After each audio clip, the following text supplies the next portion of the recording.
Hey guys, so for the last about 5 days now, I have been extremely ill.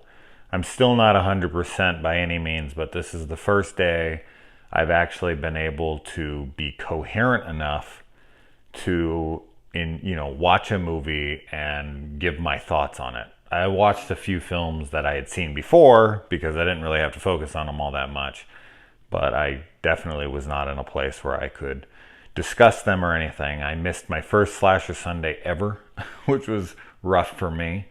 And anyway, just so you guys know where I've been, I don't ever take off. I haven't posted a video since Thursday, and it's fucking Monday night, almost Tuesday now. It's crazy.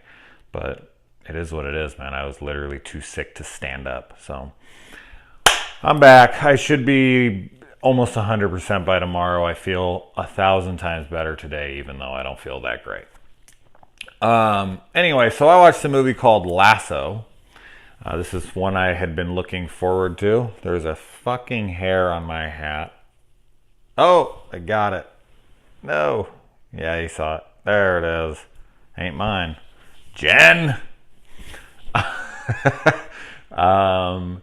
But yeah, so this is one I've been looking forward to for just like, I don't know, a few weeks or something, because when I make my list of movies for the month coming up to let you guys know what is going to be released in the next month, this is one I stumbled upon in my searching. And I watched a little bit of the trailer and I was like, oh, cool. So this story is about a bunch of people who go to visit this ranch.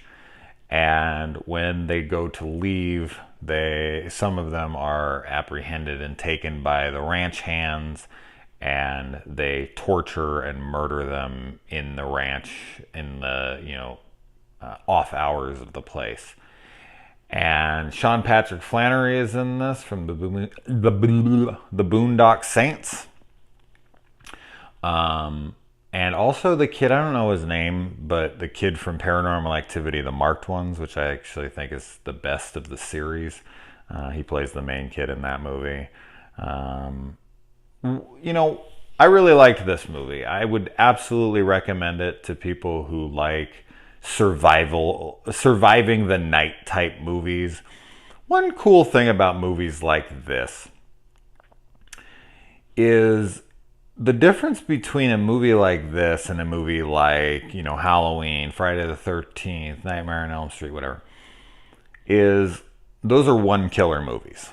This movie has multiple killers. And I actually kind of prefer the multiple killer thing because that eliminates that annoying, get them on the ground and let them live thing. You don't have to do that. Because I know a lot of writers probably get to this place in the script and then one of the protagonists gets the killer on the ground and it's like, well, we can't kill them or the movie's over, so we can't have them finish them. We have to have them do something stupid like throw the knife away and run or whatever. In these kinds of movies, you have fucking 5-10 killers and you can just mutilate and massacre them at any time you want. 5 minutes in, an hour in, whenever. You don't have to worry about it. And that just opens it up. And I've always liked this. Now, of course, I love Friday the 13th, Halloween, Nightmare, all that stuff as well. But when it comes to like newer movies, I guess, I do kind of gravitate towards more of this like multiple killer thing. It's just, it leaves it more open. Another cool thing about this movie is there's a decent amount of twists and turns that are fairly unexpected. And the gore, while not extreme by any means, it's pretty good. It's on point. There's some gnarly stuff in this. I liked a lot of the characters. There's questionable things. There's a few things in the story that I'm kind of like, okay, that's randomly thrown in without an explanation that I caught. But whatever. There wasn't anything that I was like scoffing at the television or berating a character for like insanely stupid decisions.